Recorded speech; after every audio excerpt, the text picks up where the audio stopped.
تلل چت تا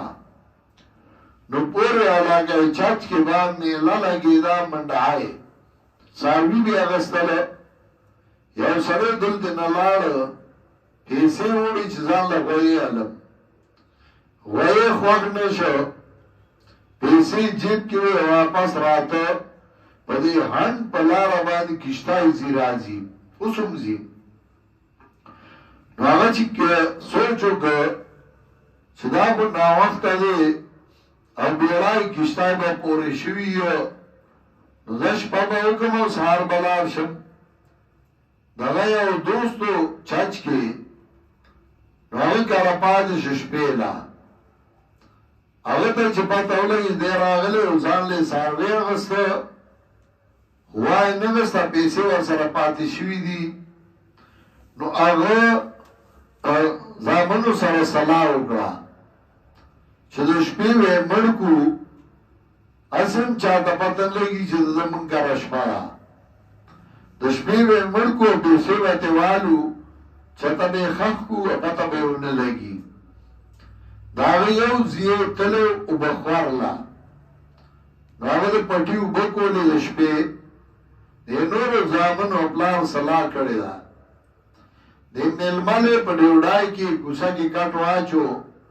او دروازو ته هغه کمزیه چې اوبه لته نو هغه له چابي ورکړه چې زه ته بهر نه تاله وم چې هر وخت راغی نو ور به کولاو کې دا میلمه په دې ډیوډای کې ملاس دی او دا پلار او زامن صلاح کوي دعا اورېدل دې پوه شو چې اوس څه وکړم ور د بهر نه باندې وتی نشي د سوچ وکړ نو دې غلې غونتې دغه کور کې ونه وه توت هغې ته وښوته او بره توت کې کېناسته چې که دی را پسې راخیږي نو زه به چغې وم ګاونډیان به خبر شي را به شي او که نه نو دی به ګرځي ما به ونه مومي نو هغه توت ته وښوته بره ناست دی د دې سړي دا ځین چې وبخوار لتلی و دی ستړی شوی دی او چې راته وایي سم کولاو کړی دی نو په کوڅه کې تیار کټ پروت و طلایي او بالښ او هر څه پراته وو دی بس هم ستړی سړی خو بس چېرته چې پرېوته زوی دا سوچ کړی چې دا یې ما ته جوړ سم کړی جوړ پرېوت کټ کې دی اوده شوی دی چربان کې دا سړی او زامنې را پاسېدلي دي او چاړی تېره کړې ده چې راغلي دي دا خپل ځای املاس دی جوړ چاړی پرې راښکلې حلال کړی دی چې حلال یې که جیبونه یې والا وکتل پیسې پکې نه وي بالښت لاندې وکته پیسې نشته توډا لاندې وکته پیسې نشته ویې هلکه لاټین راړئ شکر چې پیسې کم ځای ایښي دي چې لاټین یې راړه او دی وکتل نو د خپل ځای حلال کړی چغې سورې جوړې کړې خلک رالل سهار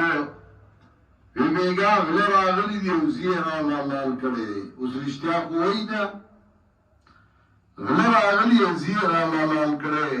پولیس خبر شه پولیس راغی دا پولیس و ډیره تجربه یې د پولیس والا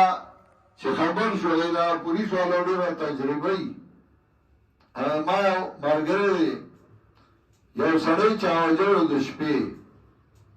او ښځې راغله راپورټ یې وکړ لوی لوی چغې والې په ځان را باندې کړې وې هغه وې دې وژلې او بیا چې معلومات یې وکړ نو هغې ښځې وژلې خپلې ښځې وژلې وو هغې دا تا ته څنګه پته وه وی موږ دې کې تجربه ده نو ده چغې جوړه کړې پولیس والا راغله کور کې ګولي کې کاټه چولې پولیس والا ناست دي اوس تفتیش کوي او دغه لیکي دا څنګه راغلی او په کومه راغلی او غله په کومه راغل ده څه کول تپوسونه یې کول دا بل سړی په توت کې ناست دی د توت ته آواز وکړ وی سچو صاحب زه به درته الوم که ما بچ کولی شي لکه ته کوم ځای ناست راکوز شه وینا صاحب راکوزي کوم خو بچ کولی نه شي وی ته راکوز شه چې راکوز شو نو هغه ورته کیسه وکړه چې حلالوله مې زه خو زه الله بچ کړم دوی خپل ځي حلال که ولکن شبه لهم دا کله کله داسې وشي